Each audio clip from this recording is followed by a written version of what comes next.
Bom sábado. Vamos lá, título da lição, verso.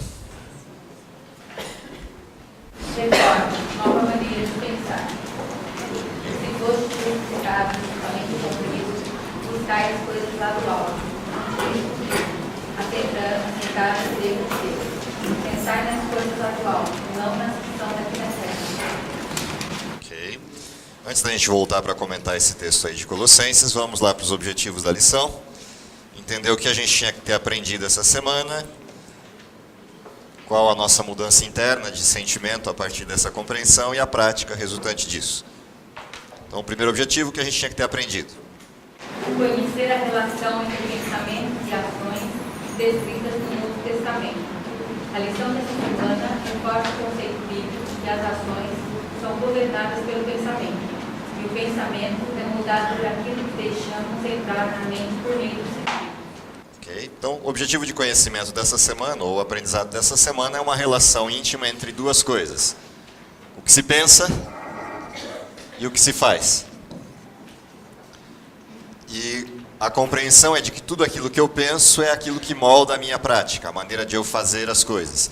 E aquilo que eu penso é resultado daquilo que eu permito que entre na minha mente. Então, o processo de moldagem do pensamento se dá pelo que eu permito que preencha a minha mente. A minha contemplação gera aquilo que eu penso, e aquilo que eu penso gera aquilo que eu sou, aquilo que eu faço. E olhar para isso à luz do que o Novo Testamento aborda sobre esse mesmo tema, sobre essa mesma relação. Qual é o sentimento resultante de eu perceber que o pensamento molda todas as minhas ações, molda toda a minha maneira de ser? Identificar-se com os escritos do Novo Testamento ao sentir a importância de ser cuidadoso com o que entra na mente. Ok, então o sentimento resultante é um sentimento de preocupação, um sentimento de atenção, um sentimento de alerta com essas coisas aqui que eu permito moldem o meu pensamento, permito entrem na minha mente. A prática resultante disso? Seguir o exemplo de Cristo no sentido de ter uma vida santa, dedicada exclusivamente a agradar a Deus em todos os aspectos. Maravilha. Quando eu olho para esse terceiro objetivo, eu estou em qual pedaço da história? Aqui ou aqui?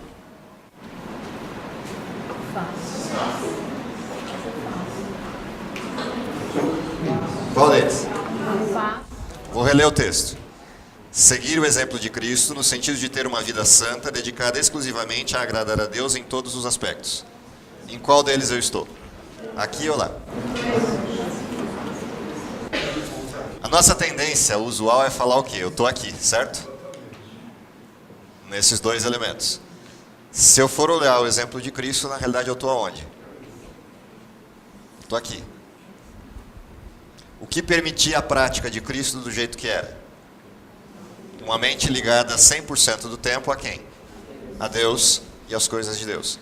Portanto, o elemento de base aqui, que é a grande questão que paira nessa estrutura, é que isso aqui deveria ser resultado.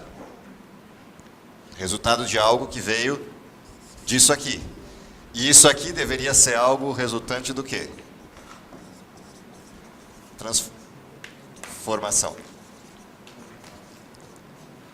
Essa transformação como um processo de restauração da mente àquilo que é o padrão de Deus. Por isso os textos que a gente vê no Novo Testamento, todos implicam nessa direção. Você vê poucos textos que implicam em prática no Novo Testamento, no sentido da prática direta. A maior parte dos textos que fala sobre o processo da transformação que deve ocorrer na vida do cristão, passa por onde? A renovação da nossa mente. É ali que está a base do modelo. Não é que a prática seja descartada do modelo, mas é que não existe prática real que esteja descolada da transformação que aconteceu aqui. A prática que aconteça sem a renovação da mente é formalismo. É a reforma sem reavivamento, que a gente falava na semana passada. Então, o modelo inicial de uma mudança de prática é a mudança da mente. Todo o processo de resistência ao pecado está ali. A prática ela é a resultante disso.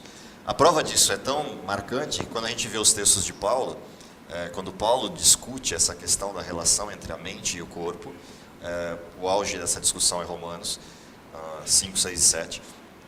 Qual é a conclusão que Paulo chega? Eu com a minha mente quero servir a Deus, com o meu corpo, não. Qual é a forma de esse resultado acontecer, materializado na vida de Paulo? A invasão completa de Cristo na mente de Paulo, transformando a índole de Paulo para aquilo que é o correto. E aí essa estrutura se resolve, esse conflito se resolve. Então, isso é o assunto central da lição dessa semana.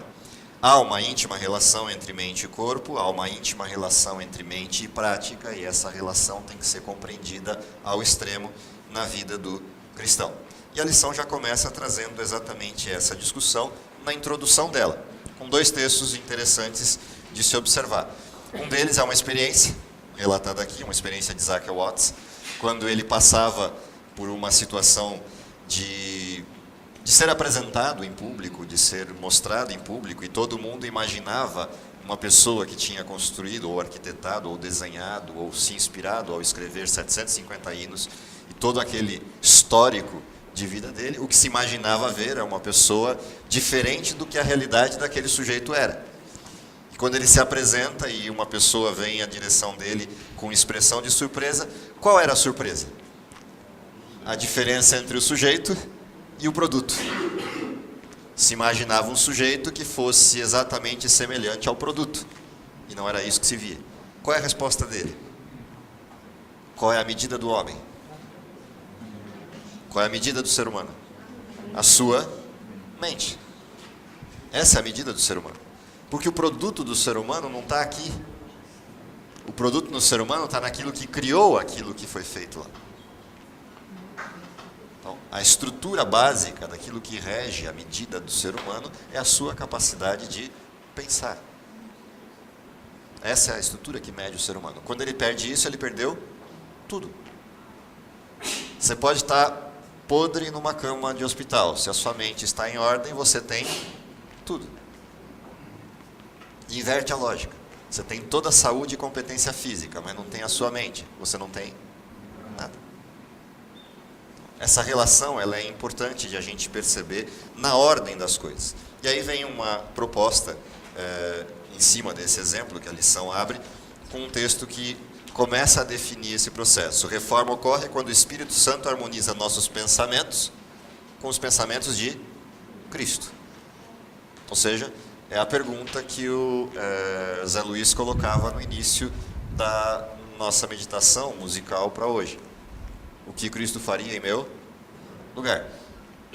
Sob o ponto de vista da mente, o que Cristo pensaria em meu lugar. Porque o pensamento precede a ação consciente. O pensamento só não precede a ação inconsciente, que é a inconsequência. Mas a ação consciente, o pensamento precede essa ação. Portanto, o que Cristo pensaria em meu lugar é a ordem correta das coisas. Então, nesse caso, o que é renovar a mente, como tem um verso que fala? É voltar ao passado, a Cristo, o que ele era, o que ele fazia, uma renovação, e depois seguir ao futuro, que seria Filipenses 4, 8, por aí. Sim, também. A grande questão é, como é que é possível mudar a mente de alguém? Você não muda a mente, aliás, nenhum processo de reforma se faz por modelo de exclusão, como o processo de reavivamento também não se faz pelo modelo de exclusão. E eu não estou dizendo aqui que a gente não deva abandonar o pecado, não é isso que eu estou falando. Mas o processo do abandono do pecado não se faz pela exclusão do pecado, se faz pela presença de Deus, que exclui o pecado. Portanto, o processo da reforma segue o mesmo desenho. Como é que eu transformo a mente?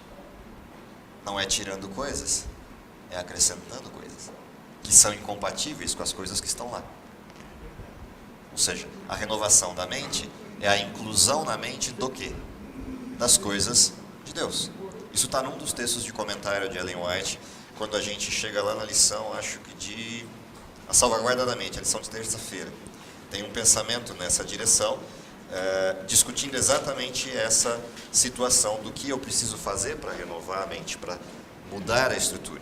E ela começa com a proposta da própria estrutura do comentário da lição inicial, que pontua lá a questão de Lutero, um boato que se diz de que talvez Martim Lutero teria afirmado que você não pode impedir os pássaros que voarem sobre sua cabeça, mas pode impedir eles fazerem ninhos. Bom, então eu não posso impedir que pensamentos maus cheguem até mim, mas eu posso impedir que eles permaneçam lá. De que jeito? Na mesma sequência, diz assim: pensamentos carnais não são banidos simplesmente pelo desejo de que eles desapareçam.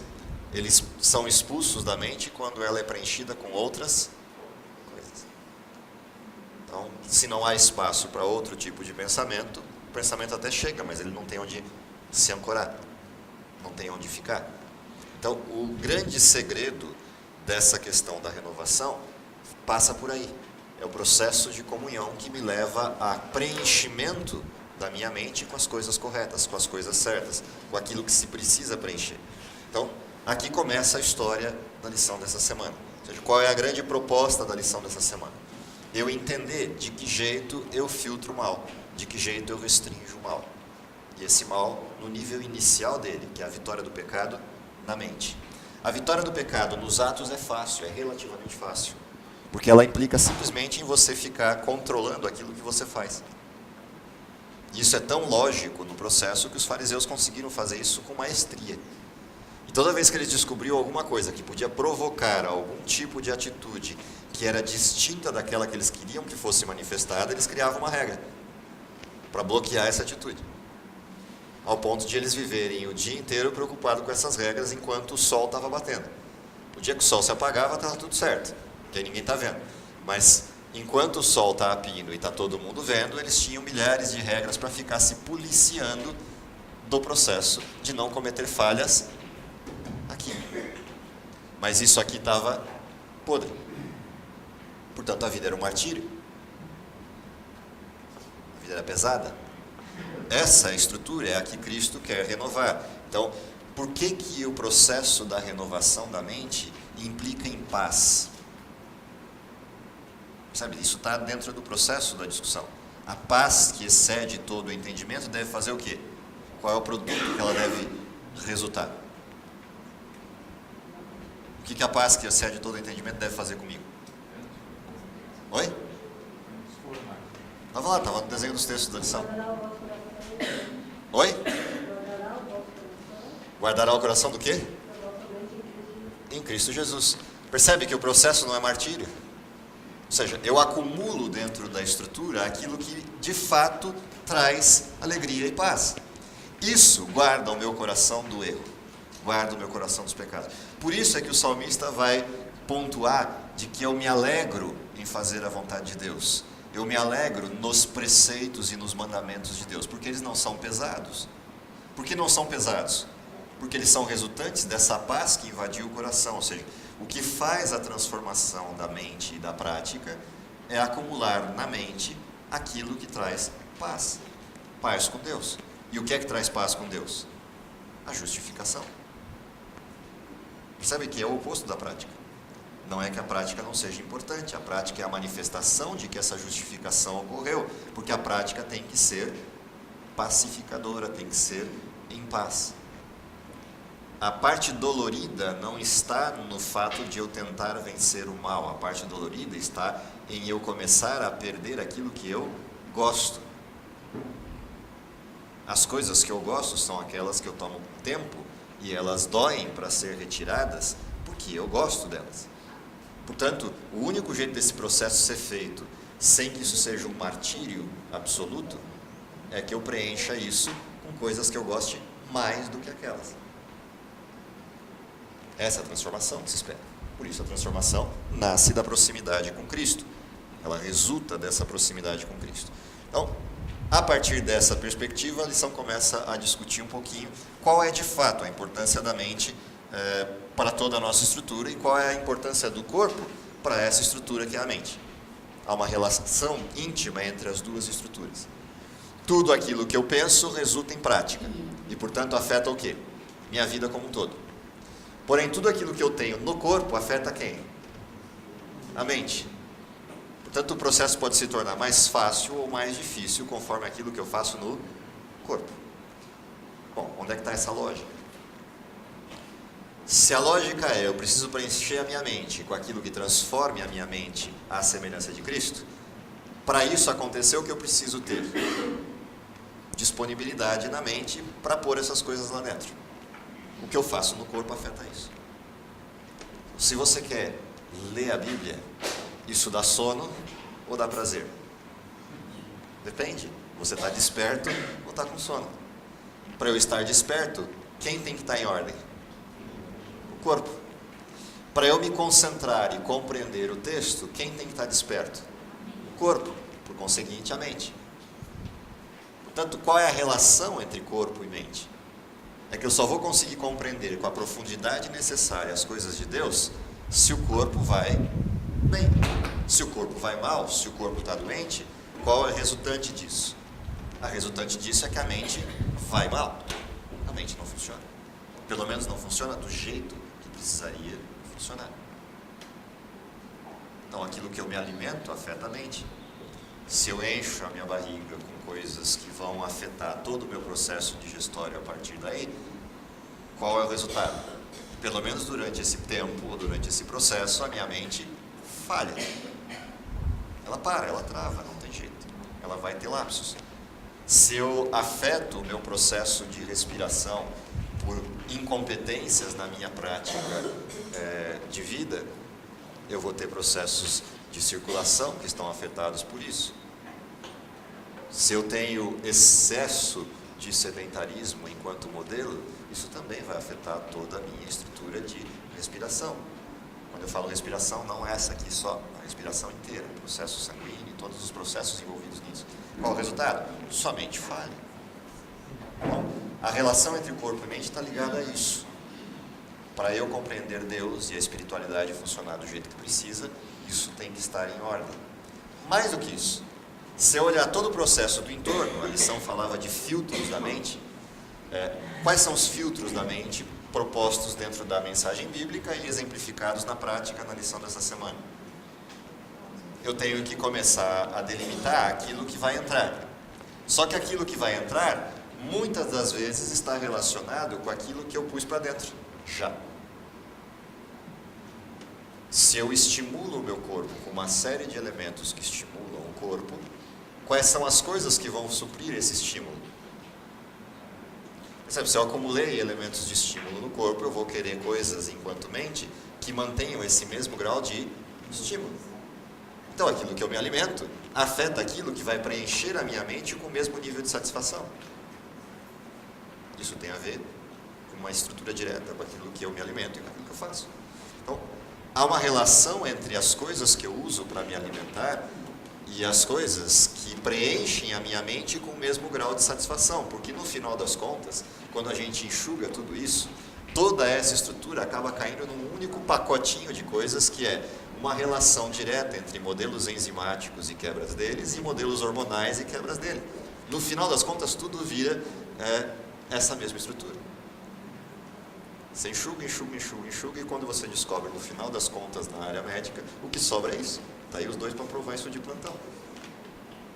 Tem um processo bioquímico atrás acontecendo, tem um processo hormonal atrás acontecendo, seja ele fisiológico direto, seja ele por estímulo externo.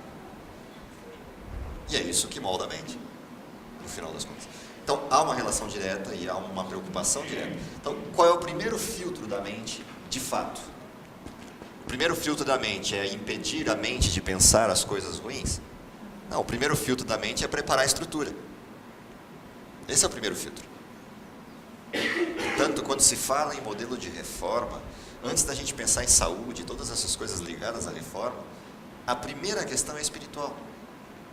A gente muda o padrão das coisas, não é por outra questão qualquer. É porque a base do pecado está no apetite. Volta ao Gênesis. A base do pecado está no apetite, no desejo. No apetite não no sentido da fome, no apetite no sentido do desejo. Eu quero algo. A cessão que se faz nas condescendências com o corpo geram modelos de apetite equivocado. Ou seja, eu desejo coisas equivocadas para preencher aquilo, e uma coisa puxa a outra. Portanto, abandonar hábitos se torna cada vez mais difícil dentro desse processo. Isso é o que tem a ver com a discussão da relação entre corpo e mente, e tudo que está atrás dessa abordagem aqui. E aí vem um texto interessante lá da Catedral de Milão, exatamente na lição que falava dos filtros da mente, um 3 frasezinhas curtas, mas que demonstram exatamente essa relação direta entre aquilo que eu assumo como competência para moldar a minha estrutura e aquilo que eu abandono. E as frases são essas aqui. Tudo que agrada dura um momento. Tudo que aborrece dura também apenas um momento. Somente o que é eterno permanece. Portanto, as duas coisas estão em pé de igualdade. O que agrada e o que aborrece estão no mesmo pé de igualdade. Ambas as coisas estão relacionadas com prazer ou com modelos pontuais. O que permanece para sempre? O que permanece para sempre é aquilo que está aqui. Isso dura para sempre. As escolhas que você faz enquanto modelo estrutural, enquanto modelo de base, essas duram para sempre. Por isso que o ser humano é criado como um ser racional, com vontade livre, não só racional. O que você escolhe de forma livre e pensa sobre isso é o que dura para sempre. Para um lado ou para o outro da história. Então, aqui é o desenho dessa estrutura de modelo de transformação ou reforma que deveria acontecer. E aí então vem essa discussão da salvaguarda da mente. Quer dizer, como é que eu vou fazer esse processo de salvaguarda acontecer? Paz que excede o entendimento guarda o nosso coração. Essa paz vem de um lugar, a certeza da justificação em Cristo, que nos traz paz com Deus e preenche o coração. O coração preenchido de paz ou ausência da culpa me leva ao quê? A convivência com esse que me deu esse presente. Eu quero estar com ele. E aí vem o resto de Romanos 5, os versos 1 a 3. Essa paz que veio da justificação me leva a uma sequência de coisas que é perseverança, que é entender a tribulação, que é, por final de contas, desenvolver a esperança, porque ela surge do amor e esse amor não confunde. A esperança não confunde porque ela resulta desse amor, e o amor não confunde, porque o amor vem de um Deus que nos amou primeiro. Então, essa relação direta acontece com o processo da salvaguarda da mente, o entendimento completo da justificação. Esse entendimento completo da justificação me leva a uma prática adequada. Eu vou querer fazer essas coisas que me transformaram, que me mudaram, que alteraram o meu padrão. Eu vou querer mudar isso enquanto prática de vida. E aí vem alguns pensamentos interessantes para a gente guardar dos comentários dessa lição. O primeiro deles, as armas com as quais lutamos para esse processo não são armas humanas. Destruímos argumentos e toda pretensão que se levanta contra o conhecimento de Deus e levamos cativo todo pensamento para torná-lo obediente a Cristo. Portanto, há uma batalha a ser enfrentada. Há uma guerra a ser enfrentada nessa transformação. O Senhor purifica o coração, mais ou menos como arejamos um aposento. Não cerramos as janelas e portas e pomos dentro dele alguma substância purificadora, mas abrimos as portas e janelas completamente e deixamos o ar purificador do céu penetrar. As janelas do impulso, dos sentimentos, devem ser abertas para o quê? Para o alto. E o pó do egoísmo e mundanismo, então, é expelido. Portanto, a limpeza se faz num processo de entrada de coisas e não num processo de retirada de coisas. Tentar retirar as coisas é abrir espaço vazio. Elas voltam. E esse é um detalhezinho importante no processo da transformação. Você tira a sujeira e o que acontece com ela? Ela volta. Ela volta porque o espaço está vazio. Se o espaço estiver cheio, não tem sujeira que cabe ali dentro. Para a sujeira entrar, o que vai ter que acontecer? Sair coisa limpa. Se o espaço está sempre preenchido com coisa limpa, a sujeira não cabe. 2 corpos não ocupam o mesmo lugar do espaço. Então, o segredo é esse. O desenho é esse. Portanto, a nossa maior dedicação qual é enquanto processo de reforma? Comunhão. Ali está o processo central. Encha as coisas, encha o espaço vazio com coisas boas. O máximo que você puder. Diga. É horror. A minha mãe tem um ditado que ela sempre diz, que eu reproduzo, que a mente vazia é a oficina do cão.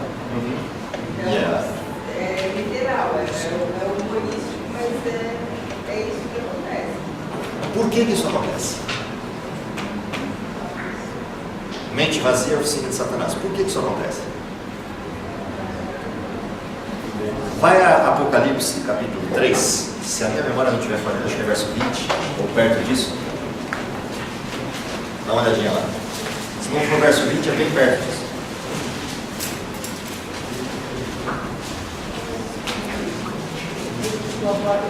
É esse aí. É o 20 mesmo? Não, a memória até funcionou. Vai lá, lê o texto. Sua porta e barco, se alguém ouvir a minha voz, abrir a porta, entrarei em sua casa, serei comigo. Por que a mente vazia é a oficina de Satanás? Por quê? Oi?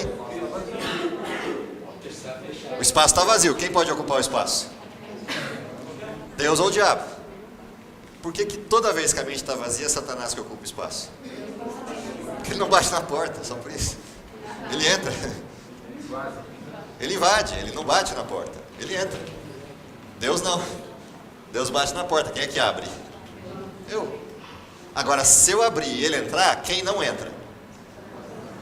Nem que queira. Porque alguém que está lá dentro expulsa. Então, o nosso processo é abrir a porta. Não tem outro caminho.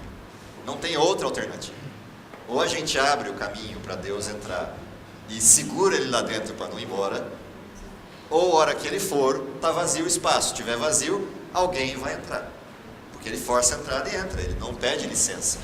Satanás não pede entrada. Ele entra. Ponto. Está vazio. Está lá. A casa é minha. Eu sou o dono da casa. É assim que funciona. Então, pensando nisso, qual é o nosso processo de reforma? Aí faz sentido as últimas duas discussões da lição, que é a relação entre mente e corpo e as imagens de influência. Qual é o processo nosso? É preparar a casa para que não tenha espaço. Tem um espaço vazio? Bota um móvel lá. Tem um espaço vazio? Bota Cristo lá. Fica caçando quais são os espaços vazios e enfia coisa lá. Esse é o nosso trabalho. Então, todo o desenho da reforma tem a ver com isso. Preencher as brechas, preencher os espaços. Não deixar nenhuma brecha para que alguma coisa ocupe aquele espaço. Você lembra daquela história do preguinho, né? Não deixa o preguinho. Porque Satanás vai pedir para o preguinho ficar lá. Como o preguinho é dele, ele tem direito de usar o preguinho. E vai botar a carniça no preguinho para ficar fedendo a casa inteira. Então, tira o preguinho. Diz que o preguinho é dele, né? Já que o preguinho é dele, ele faz com o preguinho o que ele quiser. Oi? Disse que ninguém disse para ele que o preguinho é Não, ninguém disse. Aliás, isso me faz ocorrer aqui que quando ele foi jogado, enviado para a terra, ninguém disse para ele que isso era o império dele. Não. Simplesmente estava vazio. Ele tomou posse. Ele tomou posse. Alguém deixou ele tomar posse. Mas deixou. A partir daí, ele assume como dele. Mesmo que ninguém tenha entregue de forma completa isso para ele. Então, isso é o desenho. Esse é o formato da transformação que se espera. E aí, no texto que fala da lição de quinta-feira, que aborda essa questão das imagens de influência, né? Tem um texto interessante aqui no centro do comentário da lição, não no comentário de animais, no comentário da lição. O objetivo de todo o revivamento e reforma é permitir o quê? Que a luz do amor, da graça e da verdade de Cristo brilhe através da nossa vida. Jesus chamou seu povo para ter um estilo de vida bem diferente da que se vive no mundo, a fim de demonstrar a superioridade do seu caminho. Então, a questão de estilo de vida não tem a ver com a gente. Embora a gente até receba como efeito colateral uma vida mais adequada, mas ela não é final. Porque mesmo que eu tenha o melhor estilo de vida do mundo, eu vou morrer. O salário do pecado é esse.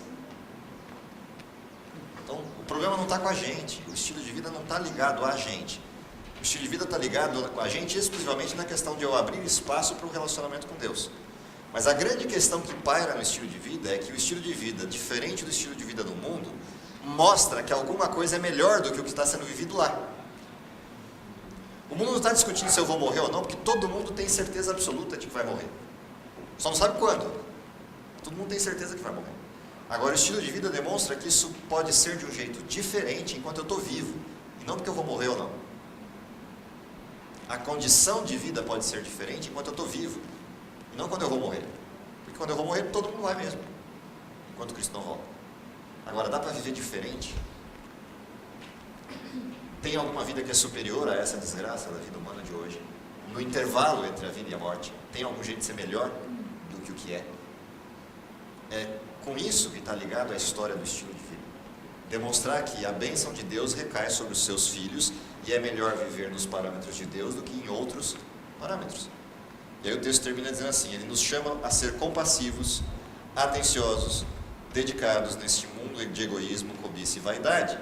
Chama-nos a manter elevados padrões de entretenimento em uma sociedade intoxicada pelo prazer, que só aumenta e só consome.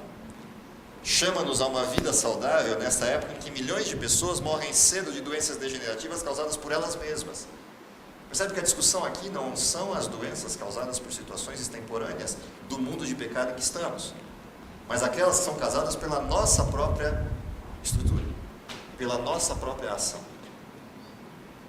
E termina o texto: em meio a uma geração indecente, voltada para o sexo, esgotada emocionalmente, Jesus nos chama para algo diferente. Ele nos convida à modéstia, à decência e à pureza moral.